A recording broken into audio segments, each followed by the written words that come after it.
Oké, megfordulsz és akkor Vissza. gyere ide hozzám. Köszönöm szépen.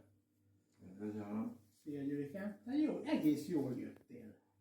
Úgy éreztem én is, hogy sokat változott a Meg én dolog. láttam az előbb, Pozitívan. hogy fölálltál, és egy kicsit ugye el volt macskásodó lábad, és most ez macskamentesebb. Én is észrevettem.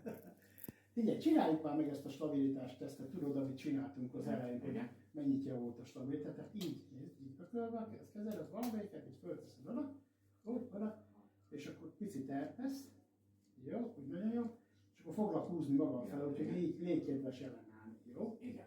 Na, mehetünk Igen. már? Na?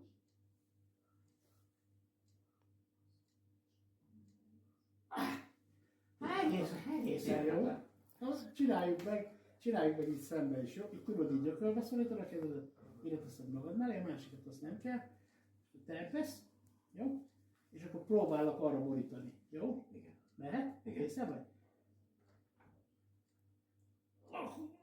Csöffelek! Nagyon ügyes vagy. Na mondjuk el akkor a nézők, kedves nézőknek, hogy érzed magadat. Hát nagyon jól érzem magam, és őszinte elismerésem és a legnagyobb hálával és köszönettel tartotok neked, hogy bármikor szívesen látlak annak 24 órájában. Csak hozzak neked tapasztalat. És ezt nagyon komolyan mondom. Nagyon Köszönöm komolyan szépen. mondom. És nagyon örülök, hogy találkoztunk.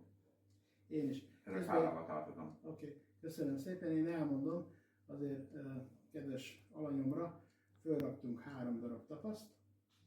Az egyik a Liberty, a másik a Freedom, a harmadik pedig a Victory.